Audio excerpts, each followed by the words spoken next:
Quest Audiobooks presents an unabridged recording of The Price of Treachery by Ted Tayler, narrated by Marston York. Chapter 1. Good luck in your new venture, the card read. It was one of a handful of cards from well-wishers that had arrived at the Hounsell house in the past few days. Phil Hounsell was making a fresh start. The divisional commander had been a man of his word. Phil had walked out of his job with his head held high and a full pension. He had cleared his desk on Friday afternoon, then spent the best part of August in the garden at home or on holiday with Erica and the children. The ACC saved his career by the skin of his teeth. A gullible public swallowed his story that heads had rolled at Portishead after the debacle of the hunt for the Bulgarian killers. In truth, the shrinking numbers were more to do with austerity cuts or fellow officers giving up the pointless struggle and quitting the service. The identities of the murdered men emerged as the new month progressed.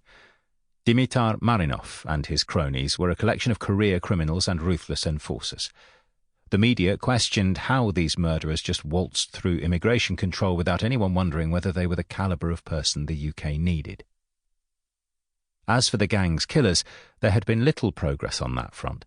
A few residents had contacted the police to ask if they knew about the film crew in the area that weekend. However, confusion reigned over the name of the company involved. Memories were hazy. It seemed so innocent at the time.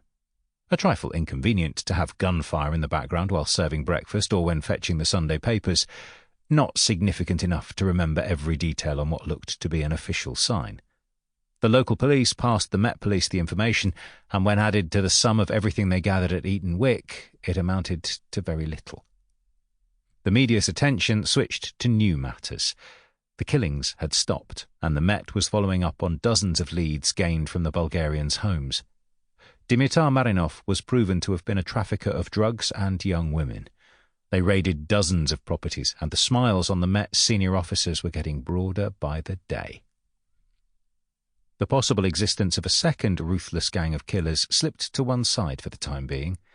There were 500 gangs from which to choose. They could only tackle one thing at a time.